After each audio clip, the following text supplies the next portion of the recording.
but I just don't understand why it's being made out that I'm not trying. Or like it just seems like you guys want to just put this on me.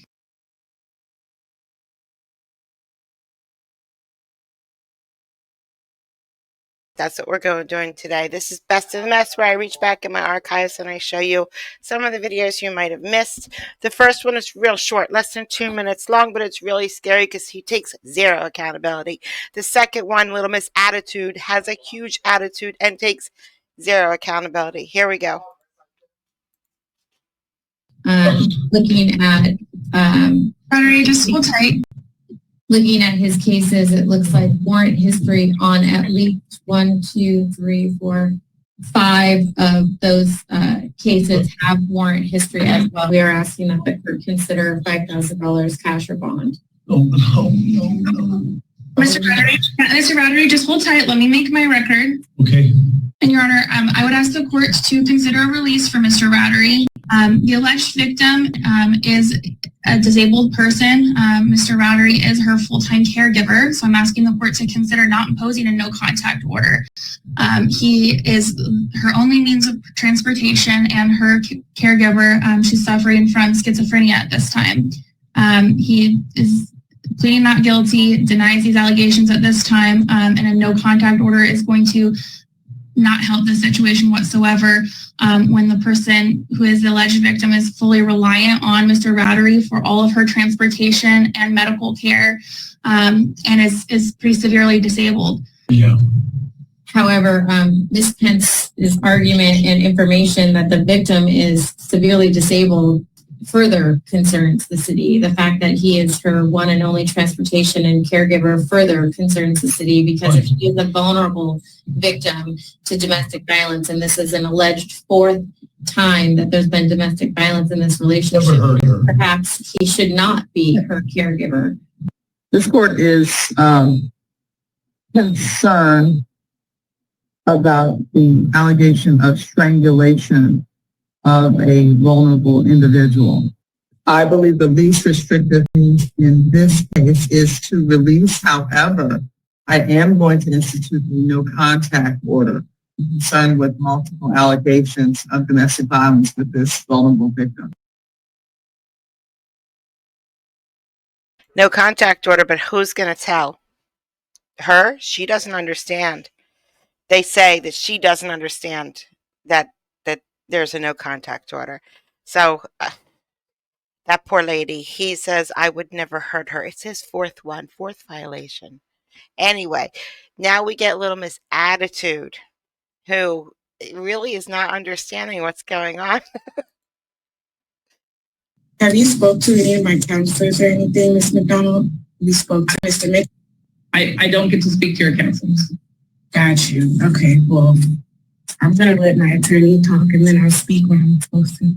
She advised me that Ms. Bennett, I believe, has been good with her sober support group meetings. However, she did miss, I believe, 4, I want to say, group classes this month so far. And she'll probably list her as in partial compliance. She advised me she spoke to Ms. Bennett about the missed classes and was advised it was due to a combination of issues with her Wi-Fi and her phone being broken. But I have been going to my AA meetings, except for those 4 that I did miss. I also have let her know, and she is aware. I was locked out of my iCloud, and that's the reason for me when I got my phone screen fixed. That's the reason I missed those classes, because I was locked out of my iCloud, except for the one I got kicked out of because I had the kids with me. And Brady, my AA meeting counselor, for the privacy laws of everybody else, it's just one of those things where I got partial completion for that day, and he had to exit me from the class. But I have another class this evening at 6 p.m. as well. But I have been going to my classes, except for those classes that I did miss. And I've been trying to keep good contact with Mr. Mitchell. I message Haley almost every other day and let her know and keep up to date with her about stuff. So, and I understand the court's inclination. The city's kind of in a position here. Miss Bennett has been dancing around treatment for the better part of 11 months. We are T-minus a month and some change away from the end of this SOC. And she has not, for all intents and purposes, even started in treatment. There is no way that she is going to comply with her treatment obligations during the timeline left in this SOC.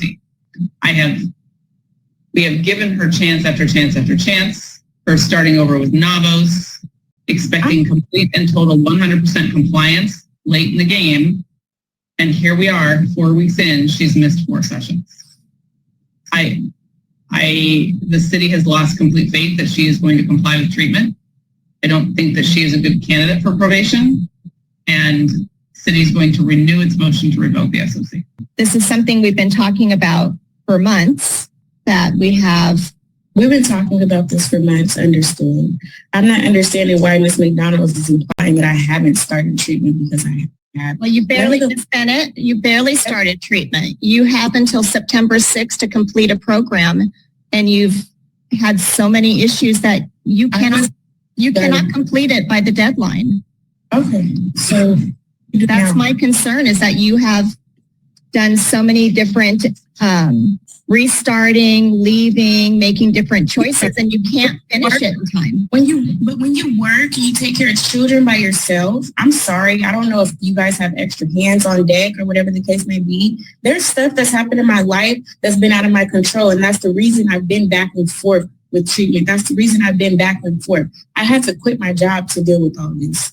So it's not that I don't want to complete this. I want to get it done as much as you guys do, but I just don't understand why it's being made out that I'm not trying, or like it just seems like you guys want to just put this on me, when in reality, you guys know I've been trying the best that I can with the resources that I've been handed, with me having to deal with stuff that I didn't even know, and my other probation officer or my attorney, maybe I'm getting my words wrong, I think he retired, you guys said, or something like that. So it's just like, it's not necessarily really on me. I can be accountable for my actions, but it's like the ones that I can't be accountable for are the actions of everybody else. So honestly, we may need to set this for a contested hearing. This is an agreement that you made with the city. You took on this obligation to comply with these conditions. This is an agreement you made. You signed a contract. The city is asking to revoke because you have not held up your end of the contract.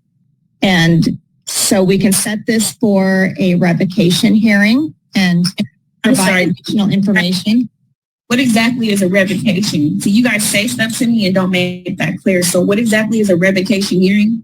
We can put you back in a breakout room with an attorney to discuss this further. It would be to revoke the agreement. Okay, and the court would review the documents if it's found that you violated the conditions of the agreement, and a finding would be entered. I have a question as well.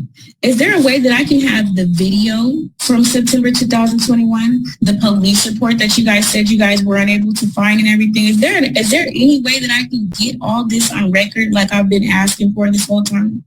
Or would you like me to go to a breakout room for all that as well? Because I was never even presented any evidence or anything like that except for my own admittance of what I did that night.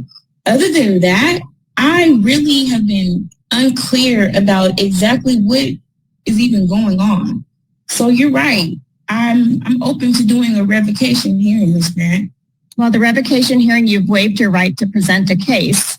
It's in the agreement, so I can have you go into a breakout room with your attorney if you want to discuss it further, but my thought would be that we set this for a revocation hearing. Okay. So what happens at revocation hearings? I'll let the attorney speak to you about that. Well, let me tell you what happens at revocation hearing. You get revoked, and she's not going to do any time. She's going to get discharged unsuccessfully off probation. So if she ever picks up another crime, it'll be less of a chance that they're going to give her probation, except they're in Washington. So there's probably 100% chance she'll get probation again, because they always have to legally, by law, they have to give them the least restrictive punishment. So See, Anthony agrees. Thanks for coming out, guys. I appreciate it. No accountability day. That's what today is. Don't worry about what you do. You don't have to take accountability for it. Behave. I'll see you later. Bye, guys.